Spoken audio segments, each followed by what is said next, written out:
बिना श्री भगवान का भजन किए त्रिकाल में कभी कोई सुखी, शांत, आनंदमय, निर्भय ये पद की प्राप्ति नहीं कर सकता। सुखी पद है जहां किसी वस्तु, व्यक्ति, किसी पदार्थ की मांग ही नहीं है, ऐसा सुख। निर्भय पद ऐसा है जहां कोई भय का लेश भी नहीं, क्योंकि जिसके भय से भयभीत होकर मृत्यु काम करती है, काल भी जिसके भय से भयभीत रहता है, वैसी निर्भय भुजाओं का आश्रय पा लेता है, परम शांत चित्त हो जाता है, कोई भी द्वंद्व उसे विचलित नहीं कर सकता।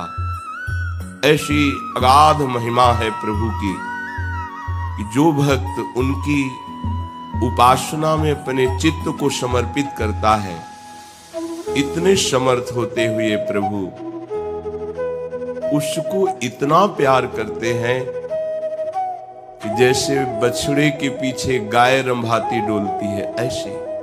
और सामर्थ्य ऐसी आज तक कोई पार नहीं पा पाया, न वेद, न ऋषि, न मुनि। पर हम ऐसी मंद बुद्धि से युक्त हो गए हैं, माया के द्वारा हमारा ज्ञान ढक दिया गया है कि हम चाहते तो सुख है, शांति है, आनंद है, विश्राम। थक गया जन्म मरण के चक्र से, अब मुझे विश्राम चाहिए, जहां ये दुख ना हो। जन्मना है, रोग ग्रसित होना है, अभाव है, नाना प्रकार की विपत्तियां हैं, और आखिरी विपत्ति मृत्यु। थक गया इनको भोगते भोगते। अब ऐसा विश्राम स्थल जहां इनका प्रवेश नहीं, वो है श्री भगवान। पर हमारी ऐसी मंद बुद्धि है कि हम विषयों के द्वारा सुखी होना चाहते हैं और नाशवान शरीरधारियों के बल से हम निर्भय होना चाहते हैं, और धन संपत्ति के बल से हम बड़े होना चाहते हैं, लोक सम्मान से हम शांत होना चाहते हैं, हमारा बड़ा प्रतिष्ठा है, बड़ा मान है। ये भ्रम हो गया, हमारी बुद्धि मंद पड़ गई। अगर हमारे जीवन निर्वाह के लिए धन चाहिए ही, माना आपकी स्थिति नहीं है ऐसी, आपको धन चाहिए, तो आप अधर्म का आश्रय मत लीजिए। आप पापाचरण करके धन का संग्रह करेंगे, वो आपके परिवार को, आपके शरीर को, आपकी बुद्धि को, मन को महान अशांत कर देगा।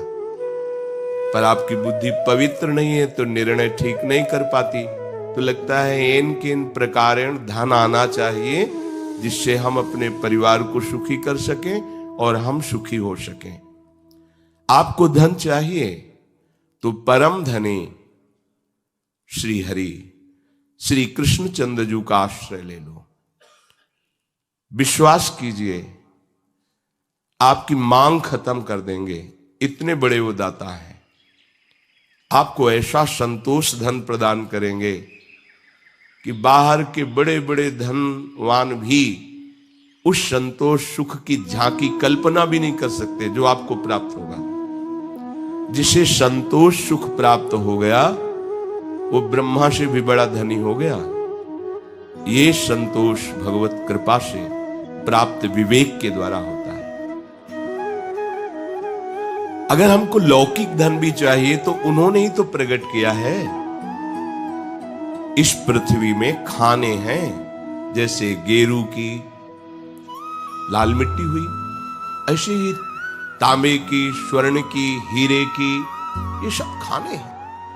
और एक भ्रकुटी के संकेत मात्र से माया ने सब रच दिया।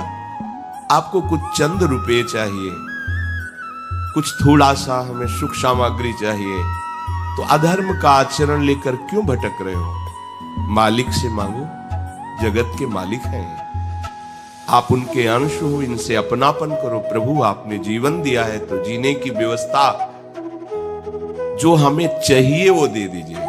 बिना मांगे वो सबको जीवन धारण करने की आवश्यकता दे रहे हैं। पर आपको जो चाह करनी है तो इन्हीं से कीजिए। अगर किसी भी तरह से प्रभु का आश्रय ले लिया जाए तो मंगल कर देते हैं। एक घटना शिव भाई जी हनुमान प्रसाद पोद्दार जी के जीवन चरित्र की है। वहीं एक मुसलमान परिवार सहित रहते थे, बिल्कुल भाई जी से परिचय नहीं था। बहुत व्यापार आदि में उनका घाटा लग गया, कर्जा भी हो गया, यहां तक हालत हो गई घर में खाने को नहीं था। अब उन्होंने विचार किया कि क्या करें, हमें कोई उपाय नहीं दिख रहा। मन में निश्चय किया कि एक उपाय है, मृत्यु, आत्महत्या कर लेते हैं। रात्रि के जब सब सो जाएंगे तो आत्महत्या कर लेंगे, ऐसा विचार किया। और जब मृत्यु की बात आती है तो अपने आराध्य देव की तरफ थोड़ा भी कभी उपासना की है तो मन जाएगा। उनके मन में उन्होंने अपने भगवान को याद किया और पुकारा कि आप, यद्यपि ये अपराध है पर आप देख रहे हैं ऐसी परिस्थिति है, अब मुझे शरीर छोड़ना ही पड़ेगा, मैं नहीं झेल पाऊंगा। अंदर से उन्होंने अपने जो उनके धर्म में नाम लिया जाता है, अंदर से नाम लिया और कमरा बंद कर लिया। बस अब किसी से नहीं मिलना, अब तो आत्महत्या कर। इतनी देर में भाई जी की गाड़ी उनके दरवाजे पे पहुंच गई। एक अंजलि, धोती कुर्ता पहने, चश्मा लगाए, परिवार के लोग एकदम आश्चर्य, कौन है? भाई जी ने नाम लिया, वो कहाँ है? बोले वो तो कमरा बंद किए हैं, खोल ही नहीं रहे, पता नहीं क्या बात है। भाई जी नजदीक गए, उनका नाम लेके पुकारा, सुनो, खोलो, आप 1 मिनट के लिए खोलो, मुझे पता है तुम क्यों बंद किए हो, आप खोलो। इतना अमृत था वाणी में, क्योंकि जो जिह्वा निरंतर नाम जप करती है और भगवान के प्रेम से हृदय लबालब होता है, उस वाणी में आकर्षण होता है, सत्य होता है। उन्होंने खुला, देखा है तो उन्होंने कहा, आपको मैं जानता नहीं हूं, आप कैसे आए हो? भाई जी ने स्वयं दरवाजा अंदर होकर बंद किया और कहा, बैठिए। आपने जो निश्चय किया है ना, शरीर छोड़ने का, आत्महत्या करने का, बिल्कुल गलत है।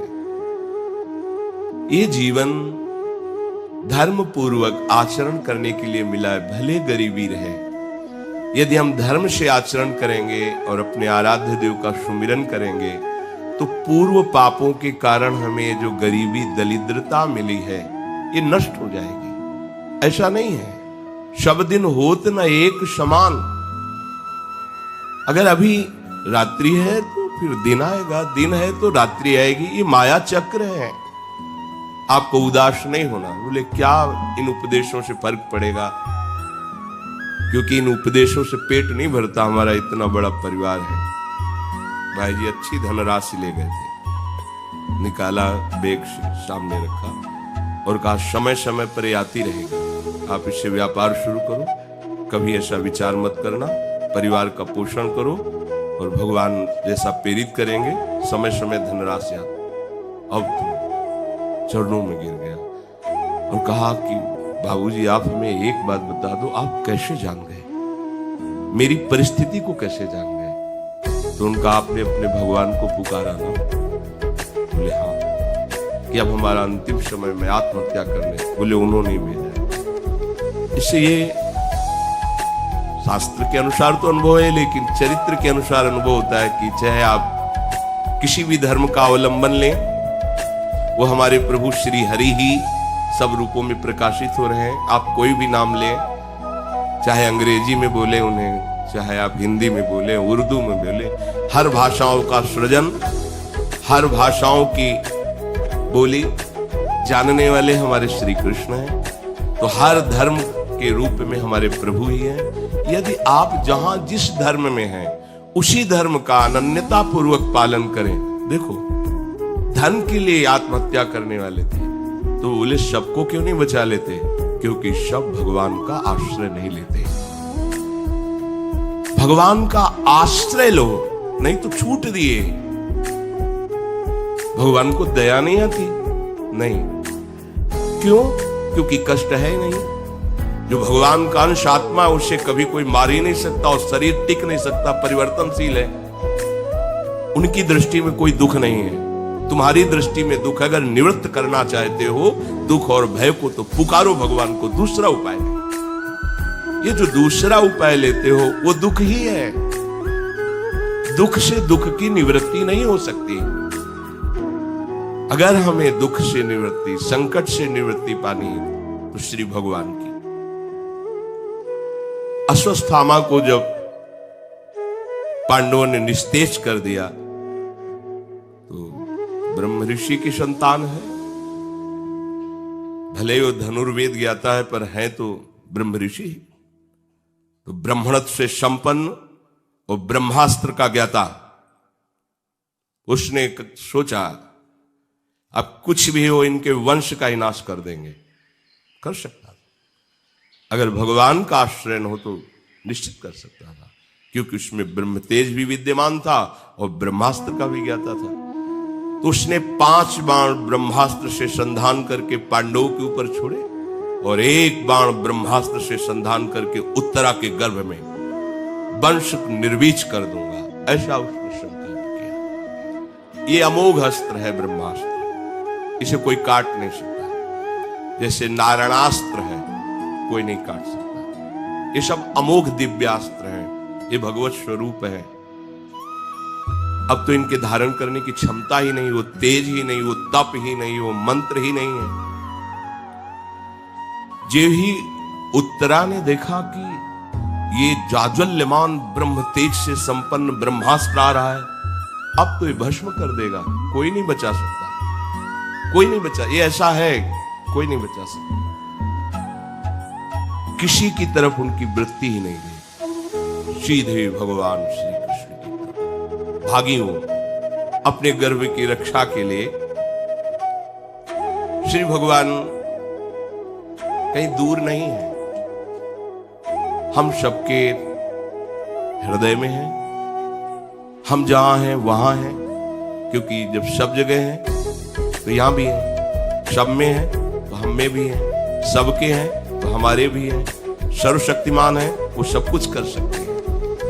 पाहि पाहि महायोगिन देव देव जगतपते, नान्यम त्वद भयम पश्ये यत्र मृत्यु परस्परम। बड़ी सुंदर बात कही। त्राहिमाम प्रभु त्राहिमाम, मेरी रक्षा कीजिए, क्योंकि आपके अतिरिक्त त्रिभुवन में कोई ऐसा नहीं जो मेरी रक्षा कर सके। ये बात किसी विशेष भक्त के हृदय में आती है। ये बात द्रौपदी के भी हृदय में नहीं आई थी। केवल प्रभु का आश्रय नहीं लिया था उन्होंने, 5 पतियों का आश्रय लिया था, सभा में बैठे धर्मात्माओं का आश्रय लिया था, अपनी भुजाओं का आश्रय लिया था, अपने दांत का आश्रय लिया था, केवल प्रभु का।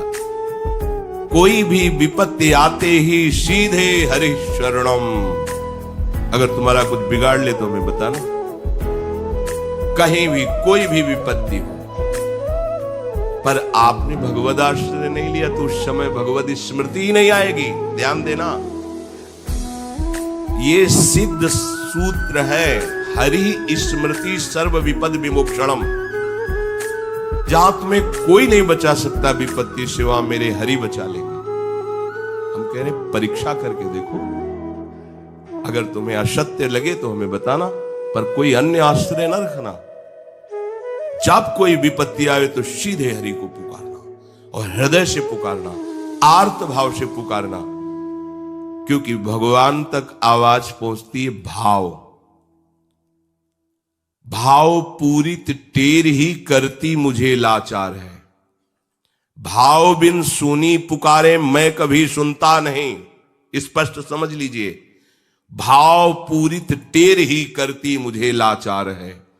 भाव का भूखा हूं मैं और भाव ही एक सार है, भाव से मुझको भजे तो भाव से बिरा। ये हम कहानी नहीं सुना रहे आपको, ये सब सत्य विषय है।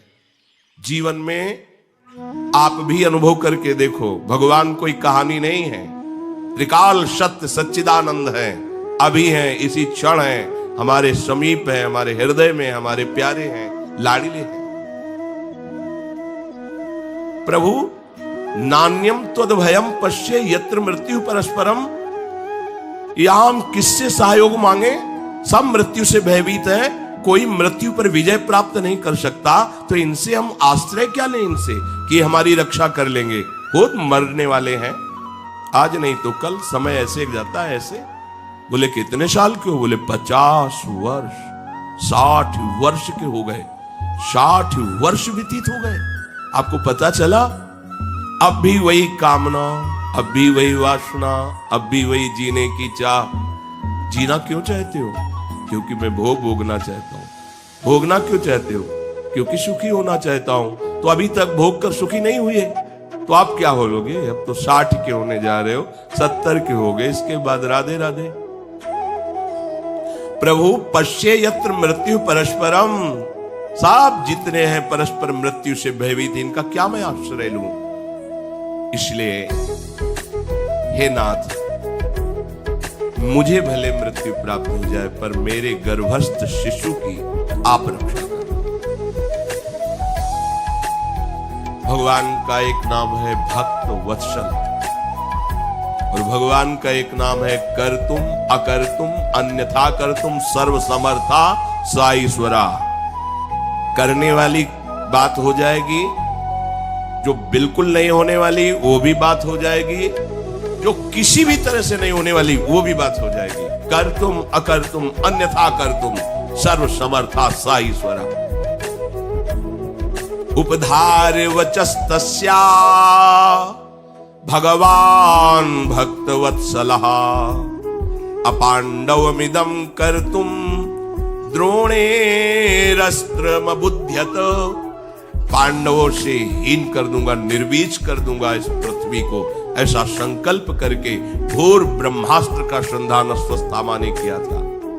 और भक्तवत्सल भगवान तुरंत सुदर्शन चक्र को आज्ञा करी, ब्रह्मास्त्र के तेज को शांत कर दो। भगवान का निज पार्षद सुदर्शन चक्र, जिसका त्रिभुवन में कोई जोड़ नहीं, सिर्फ भगवान, दूसरा कोई नहीं उसे शांत कर सके। सुदर्शन जी को कोई शांत कर दे, उसी में सामर्थ्य नहीं। भगवान लीला विहारी है, ये उन्हीं के दिव्य अस्त्र, उन्हीं के स्वरूप है। ब्रह्मास्त्र को एक क्षण में शांत किया, जो 5 ब्रह्मास्त्र पांडवों की तरफ आ रहे थे, और गर्भस्थ शिशु की रक्षा के लिए सुदर्शन को आदेश नहीं किया। आप तत्काल कवच बनकर के गर्भस्थ शिशु को ऐसे अंदर प्रवेश, भगवान के लिए कोई कठिन कार्य थोड़ी है। हृदय से गर्भ में आ गए और गर्भस्थ शिशु का कवच बन गए, तो ब्रह्मास्त्र क्या भगवान के श्री अंग का स्पर्श कर सकता है क्या? नहीं, भगवान के श्री अंग के तेज से तत्काल शांत हो गया, अंतर ध्यान हो गया। उसी गर्भस्थ शिशु को वहीं श्री कृष्ण का साक्षात्कार होता है। जब वो बाहर प्रकट होते हैं तो उनका नाम परीक्षित रखा जाता है। वही समय परीक्षा, जिसको मैंने गर्भ में देखा वो कहां है, कौन है, कौन है? आपको अगर कष्ट निवृत्ति चाहिए तो इनसे बड़ा कौन होगा जो आपको बचा? यहां कौन बचा सकता था? उत्तरा के गर्भ की कोई रक्षा कर सकता था क्या ब्रह्मास्त्र से? नहीं। और श्री भगवान, कुंती जी आई हाथ जोड़कर खड़ी हुई, भगवान हम आपसे एक वरदान चाहते हैं। क्या? तो कहा विपदा संतुना शश्वत तत्र तत्र जगद्गुरु भवतो दर्शनम यत्स्याद पुनर्भव दर्शनम। प्रभु मुझे विपत्ति दे दो और पग पग पर विपत्ति दे दो। तो भगवान हंस दिएगा, आज तक तो किसी भक्त ने ऐसा नहीं माना। आप विपत्ति क्यों चाहती है? सब चाहते हैं संपत्ति मिले, विपत्ति का मुख न देखना पड़े। बोले विपत्ति की कृपा हमने देखी, जब जब विपत्ति पड़ी तब तब आप हमारी तरफ दौड़ते हुए आए, और जब संपत्ति दी तो आप वापस चले गए। आपका पीठ करके जाना मुझे नहीं अच्छा लगता। मुझे हर क्षण विपत्ति में रखो, जिससे हर क्षण आपका मैं दर्शन करूं, और आपका दर्शन जीव का अपनर्भव है। वो जन्म मरण के चक्र से छूट जाता है। यद्यपि भक्त हृदय ही ऐसी चाह करेगा, संसारी पुरुष तो चाह नहीं करेगा कि हमें पग पग पर विपत्ति मिले। लेकिन आपको सच्ची कहते हैं, असाध्य रोग, समाज की प्रतिकूलता और विविध प्रकार के तिरस्कार, अपमान, ये जिस ऊंचाई पर पहुंचाते हैं, भगवद आश्रित को, भगवद आश्रित शब्द है, भगवद आश्रित, भगवद आश्रित नहीं तो दुर्गति है। फिर भगवद आश्रित को उस ऊंचाई पर कोई साधना नहीं पहुंचा सकती, क्योंकि सीधे श्री भगवान के चरणों का आश्रय होता है। और आश्रित का फिर क्या, सोना भी वजन होता है, चलना परिक्रमा होता है, बोलना स्तुति होती है, सारी क्रियाएं उसकी पूजा होती है। जो संपूर्णतया भगवद आश्रित हो गया है, अब उसको अलग से कोई अनुष्ठान नहीं करना पड़ता, हर चेष्टा उसको भगवत प्रसन्नता का हेतु बना देती है। पर चलो, यदि अपनी ऐसी स्थिति नहीं है तो हमें चाहिए कि हम धन चाहें तो केवल प्रभु से चाहें, हमें दुख निवृत्ति चाहिए तो केवल प्रभु से चाहिए, और हमें जानना है तो केवल प्रभु को जानना है। प्रभु को जान गए तो कुछ जानना और पाना बाकी नहीं रहेगा। इस पर ध्यान दीजिए, इसका पता सबको नहीं है।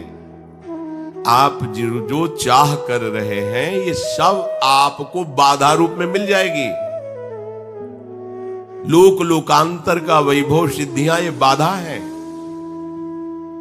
आप केवल प्रभु की चाह कर लो, प्रभु का आश्रय लेकर प्रभु को जान जाओ, जिज्ञासु भक्त, तो आप तृप्त हो जाओगे। भगवान कह रहे हैं, तेषां ज्ञानी नित्य युक्त एक भक्तिर्विशिष्यते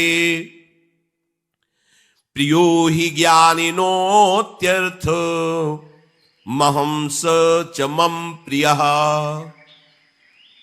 अर्जुन, ये जो 4 प्रकार के हम तुम्हें भक्त बताए, देखो भगवान कितने कृपालु हैं। धन मांगने वाले को भी भक्त भगवान कह रहे हैं, क्योंकि वो केवल भगवान से मांगे तो भगवान की आराधना करे, और उनसे धन मांगे तो भगवान अपना भक्त मान लेते हैं। जिसे भगवान अपना भक्त मान लेते हैं, उसके मंगल में, उसके आनंद में कोई बाधा नहीं पहुंचा सकता। जो भगवान से कष्ट निवृत्ति चाहता है, भगवान उसको अपना भक्त मान लेते हैं। कितने कृपालु हैं, कितने उदार हैं। भगवान कहते हैं, ये चारों भक्त मुझे प्रिय हैं, पर इनमें जो ज्ञानी है, ये मुझे विशेष प्रिय है, विशेष प्रिय है। तेषाम ज्ञानी नित्य युक्तः। ज्ञानी भक्त का तात्पर्य केवल अहम ब्रह्मास्मि से नहीं है। ज्ञानी भक्त का तात्पर्य है जिसने ये जान लिया कि भगवान के सिवा ना कुछ था, न है, न रहेगा। तो यहां जितनी हमारी चेष्टाएं हो रही हो, सब भगवान के लिए हो। जो हमारी आत्मा रूप में स्फुरित है, जो बाहर श्री कृष्ण रूप से जाने जाते हैं, जो उपनिषदों में ब्रह्म रूप से जाने जाते हैं, योगी जन जिन्हें परमात्मा कहते हैं, वो मेरे प्रीतम है। इससे बड़ा ज्ञान कुछ नहीं है। इसीलिए यहां उदाहरण में सबसे श्रेष्ठ ज्ञानी जो भगवान को प्रिय है, उसमें गोपी जनों को दिया गया है। क्योंकि ज्ञान शिरोमणि श्री सुखदेव जी, भगवान शंकर, उद्धव, शनकादि गोपियों की चरण रज माथे पे लगाते हैं, तो इनसे बड़ा कोई ज्ञानी नहीं हुआ। क्योंकि ये सब सृष्टि के महान ज्ञानी जन हैं। उद्धव जी बृहस्पति के समान ज्ञान, क्योंकि उनके शिष्य हैं। और शनकादि तो जन्म सिद्ध ज्ञानी, भगवान शंकर तो ज्ञान समुद्र हैं। ये बड़े बड़े महापुरुष गोपियों की चरण रज माथे पे लगाए। सबसे बड़ी ज्ञान की श्रेणी में गोपी जन है। तो ये गोपी जन तो प्रेम की श्रेणी में है, ज्ञान की श्रेणी में है। तो जो ज्ञान उपनिषदों में है, वो गोपी जनों की एक वृत्ति है। न खलु गोपिका नंदनो भवा नखिल देहिनाम अंतरात्मदिक।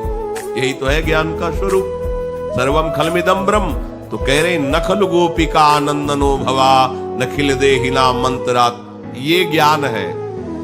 और इस ज्ञान में स्थित होते हुए या दोहने अवहनने मथनोपलेप प्रेंखिंखनार्भरुदितो क्षण मार्जनादो गायन्ति चैनमनुरक्त धियो श्रुकंठयो धन्या ब्रज स्त्रियः उर्क्रम चित्तयाना। ये गोपियां परम धन्य है। देखो इनकी दिनचर्या, ये गऊं का दूध दूहते समय, धान कूटते समय, दही मत्ते समय, आंगन लीपते समय, बालकों का पालन पोषण करते समय,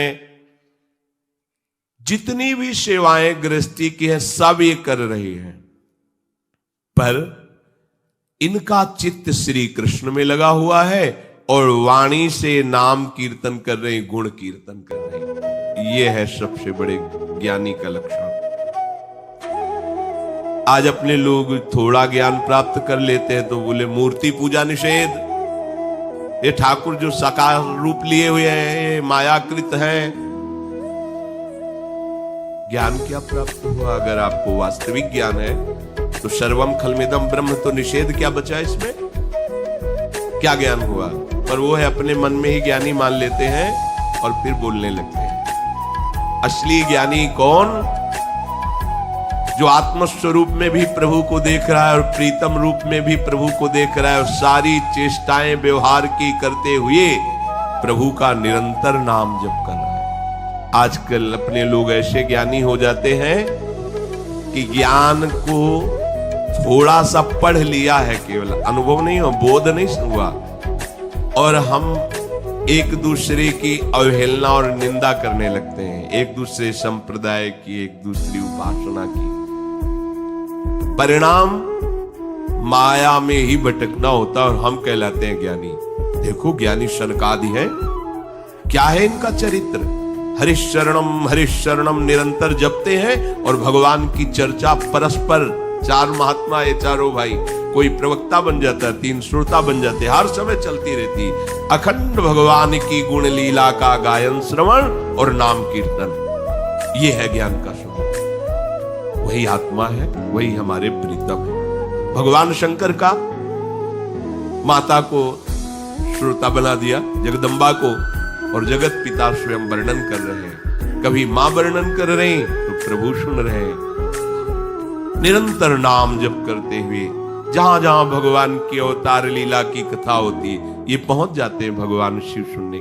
आजकल हम ऐसे ज्ञानी हैं, भगवान की चर्चा निषेध, भगवान की पूजा निषेध, भगवान के अवतार को भी ना मानना, और हम ज्ञान वर्णन करते हैं। तो क्या होता है?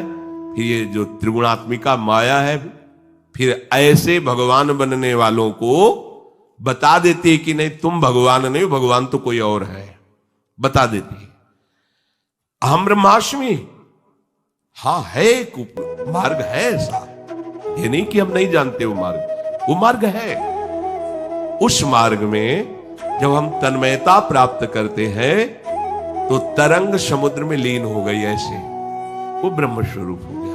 अब तरंग का नाम रूप नहीं बचा, खो दिया तो समुद्र हो गई।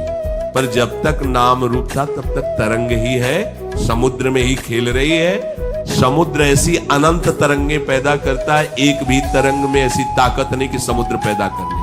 हाँ, वो समुद्र ही है, जहां उसका नाम रूप खोया वो समुद्र में लीन हो गई। ये बात है अहम ब्रह्मास्मि की। आज तक कोई ऐसा महात्मा ब्रह्मबोध संपन्न नहीं हुआ। मध्याह्न का सूर्य अंतर ध्यान चंद्रमा प्रकट हो गया, बीच में रात्रि प्रकट कर दी। भागवती क्रम की तो बात जाने दो, प्रकृति के क्रम को कोई बदल दे ऐसा कोई पैदा नहीं हुआ। भगवान के समान सिर्फ भगवान है, उनका चिंतन करके हम उनमें लीन हो जाते हैं, इसलिए उनको भी भगवत स्वरूप ही कहते हैं। पर कोई भगवान के नाम को मिटा के, भगवान की सेवा को मिटा के, भगवान की रूप लीला को मिटा के अपना चरित्र गवावे, अपनी पूजा करवावे, अपना नाम जपवावे, अपने को भगवान साबित करना चाहे तो फिर माया कसौटी में कस लेगी, क्योंकि वो दूसरा पति नहीं स्वीकार करती है, वो अनन्य है। मायापति तो एकमात्र श्री हरि हैं। अगर दूसरा कोई पति बनना चाहेगा तो उसकी गति कर देती है, जिसके आगे दा और छोटा उ की मात्रा लग जाती है। अब पूरा समझ लो तो दुर्गति कर देती है बड़े बड़ों की।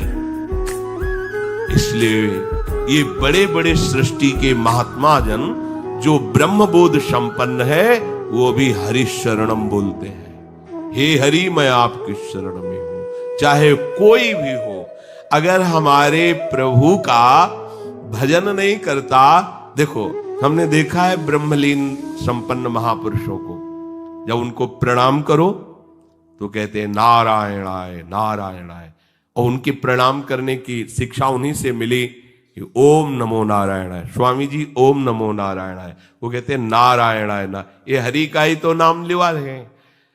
आपस में मिलेंगे हरि ओम, नाम भगवान का स्मरण करें, हरि ओम ये नाम लेंगे। स्वामी जी ओम हरि, बोले हरि ओम हरि ओम हरि। ओम प्रणव भगवान का नाम, हरि भगवान का नाम। कोई भी ज्ञानी कैसे भगवान के नाम की निंदा कर सकता है, कैसे भगवान की रूप सेवा का निषेध कर सकता है, कैसे भगवान की लीला गुण गायन के बिना जी सकता है। पूज्यपाद ब्रह्मलीन महामहिम श्री उड़िया बाबा जी महाराज जहां बैठते वहीं भगवत चर्चा शुरू करवाते। ऐसे यहां कथा हो रही, आप पद्मासन लगाए बैठे, रास हो रही, आप पद्मासन में बैठे।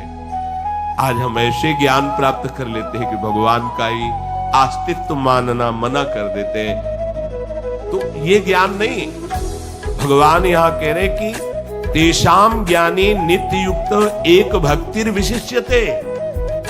वो ज्ञानी मुझे बहुत प्रिय है जो निरंतर मेरा स्मरण करता रहता है। भगवद स्मरण रहित जीवन अज्ञान ही है। अगर ज्ञानियों में किसी को अग्रणी कहा गया है तो श्री हनुमान जी महाराज के आगे शब्द पाया गया है, बुद्धिमताम वरिष्ठम, वरिष्ठम सबसे श्रेष्ठ, ज्ञानी नाम अग्रगण्यम। और भगवान राम जी के ऐसे चरण कर कमल में लिए हुए, मुख में निरंतर श्री राम रोम रोम कीर्तन करता है। ये देखो ज्ञान शिरोमणि हरिवाहन श्री गरुड़ जी महाराज, उनके आगे गरुड़ महाज्ञानी गुणराशि। सेवा क्या है? भगवान को अपनी पीठ पर विराजमान करके उनकी आज्ञा के अनुसार विचरण करते हैं और उनके पंखों से शाम वेद का गायन होता रहता है। हम ज्ञान का तात्पर्य नहीं समझ पाते, ज्ञान के सूत्रों का अनुभव हुआ नहीं, इसलिए व्यर्थ के ज्ञानी मान करके अवहेलना करते। अरे जितने भी ज्ञान के शब्द हैं वो भगवान शिव से प्रकाशित हुए हैं, वही शंकराचार्य जी के रूप में, और शिव जी के मस्तक पर हमारे हरि का चरणामृत विराजमान है। क्या प्रमाण तुम्हें चाहिए? भगवान शंकर निरंतर चरणामृत हरि का अपने माथे पे रख करके उनका गुणगान करते रहते हैं। जो ज्ञानाभिमान में भगवान के नाम की, रूप की, लीला की, धाम की अवहेलना करे, ऐसे ज्ञानी को मन से भगवत स्वरूप मानकर प्रणाम करो, उनके वचन मत सुनना। हमारी प्रार्थना है, नहीं तो तुम्हारा जीवन व्यर्थ चला जाएगा। जो हमारे प्रभु श्री हरि के नाम की, उनके रूप की, उनकी लीला की, उनके धाम की महिमा की निंदा करे, वो अज्ञानी ही है, कहीं भी कोई भी हो। क्योंकि जो ज्ञानी है उसके लिए तो निंदा का पात्र कोई बचता ही नहीं है, क्योंकि ज्ञान का स्वरूप ही है सर्वम खलमिदम ब्रह्म नेनानास्ति किंचन। ज्ञान का स्वरूप ही है ईशावास्मिदम सर्वम यत्किंचे जगत्याम जगत। एक कण भी जगत का ऐसा नहीं जो हमारा ईश्वर न विद्यमान हो, यही तो ज्ञान है। अब वो निंदा क्यों करेगा? उसकी रुचि है, अभेद भक्ति के द्वारा वो भगवान में लीन हो जाता है। पर निंदा स्तुति तो अज्ञान का लक्षण है। किसी व्यक्ति की अवहेलना नहीं करेगा ज्ञानी, फिर श्री भगवान के नाम रूप की अवहेलना कैसे कर सकता है? भगवान की सेवा में लगे हुए जनों की अवहेलना कैसे कर सकता है? तो इसीलिए यहां उदाहरण में कहा कि भगवान को ज्ञानी बहुत प्रिय है, पर वो जो निरंतर भगवान के स्मरण में तन्मय है, और भगवान की लीला गुण का गायन करता रहता है। चाहे श्री शुकाचार्य जी हो या शौनक जी हो या सूत जी हो, इनको कोई ज्ञान की कमी है क्या? पर देखो ना, ये भगवत चरित्र रस के कितने रसिक है। हर समय श्री सुखदेव जी भागवत का श्लोक उच्चारण करते रहते हैं। बिना भगवत लीला के जी नहीं सकते। इनकी जैसे व्यसनी का नशा होता है कि इसके बिना हम नहीं रह सकते, ऐसे ही ज्ञानियों का नशा है भगवान का चरित्र, भगवान का लीला गुण श्रवण। एक भक्तिर विशिष्यते, ज्ञान वही जिसमें भगवत प्रेम प्रकट हो जाए। अगर आत्मरति नहीं हुई तो वो ज्ञान किसी काम का नहीं। जिसे हम भक्ति में कृष्ण रति कहते हैं, ज्ञान में आत्मरति। वो आत्मावान, आत्म क्रीड़ारत स्वरूप स्थित महात्मा वो भगवान का ही स्वरूप है। पर कहीं वो भगवान की निंदा, आज तक हम ऐसे महात्माओं को कभी ऐसी निंदा करते नहीं देखा। गंगा किनारे गुरु कृपा से ऐसे बहुत से ब्रह्मलीन महात्मा मिले जो वास्तविक ब्रह्मबोध संपन्न थे। अब तो बस केवल शास्त्रों में लिखा है और बातों में है। ब्रह्मबोध प्राप्त करना बहुत कठिन बात है। साधारण भक्ति में चलना तो हो नहीं पा रहा ब्रह्मबोध, लेकिन अब धीरे धीरे वो पवित्रता, वो साधन, वो संयम, वो निष्ठा, वो सब जा रही है। एकमात्र उपाय है श्री भगवान का आश्रय लेकर नाम जप करो, वही स्थिति प्राप्त हो जाएगी जो बड़े बड़े साधनों से स्थिति प्राप्त होती थी। देखो, सबसे बड़ा माया का फंसाव यह हो रहा है कि हमारी भोगों को भोगने से कभी तृप्ति नहीं हो रही, और जिसकी इंद्रियां भोगों में लगी हुई तो ज्ञान की बातें कर सकता है, ज्ञान बिल्कुल नहीं हो सकता। ये बात मान लीजिए। चाहे जितना वो ज्ञान की बातें करे, भगवदानंद का स्पर्श नहीं हो सकता अंदर। ये सिद्ध बात है, सिद्ध। शरीर भोग भोगे, इंद्रियां भोग में सुख खोजे, मन संकल्प भोगों का करे, बुद्धि निश्चय सत्य भोगों में करे, तो किनके द्वारा परमात्मा तत्व का अनुभव हुआ भाई? किसने परमात्मा तत्व का अनुभव हुआ? आत्मा तो अज्ञानियों में ज्यों की त्यों वैसे ही है, तो तुमने क्या अनुभव किया? तो वो ज्ञान केवल नाटक रह जाता है। ज्ञान की शुरुआत ही होती है भोगाभ्यास को तत्काल रोक दिया जाए। जिस दिन से सत्संग सुना उसी दिन से, जैसे एक वृक्ष होती धीरे धीरे लगाई जाती है, और एक वृक्ष होती है कि अगर तुरंत नहीं लगाई गई तो घटना घट जाएगी। इसी जन्म में अगर ज्ञान प्राप्त करना, भगवत प्राप्ति, तो अभी वो वृक्ष की जरूरत है तुरंत। अब लो नशानी अब ना नशे, निर्वाह भगवान करेंगे, क्योंकि भगवद आश्रित हो। न चेन्द्रियाणाम भोगाभ्यासेन वै तृष्णम कर्तुम शक्यम। आपके अंदर जो प्रेरणा हो रही कि इन भोगों को भोग लें तो सुखी हो जाए, तो कह रहे कभी नहीं, जीवन भर भोग लो, कभी तुम्हारे अंदर ये अनुभव नहीं आएगा कि तुम सुखी हो गए भोग। ना चेन्द्रियाणाम भोगाभ्यासेन वै तृष्णम कर्तुम शक्यम। तुम भोग भोगते हुए कभी शांति को प्राप्त नहीं हो सकते। भगवान ने त्यागात् शांति अनंतरम, त्याग के अनंतर शांति मिलती, नहीं तो लिख देते भोगात् शांति अनंतरम, भोग भोगो शांति प्राप्त हो जाएगी। शास्त्रों में न जातु कामः कामानामुपभोगेन शाम्यति हविषा कृष्ण वर्तमेव भूय एवाभिवर्धते।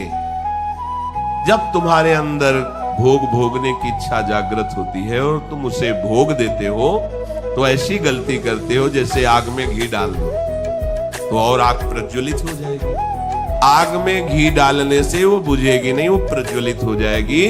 ऐसे ही कामोपभोग की वासना से जब तुम काम का सेवन करते हो तो वो तुम्हारे अंदर तृष्णा पैदा कर देती, भयंकर आग भोग की।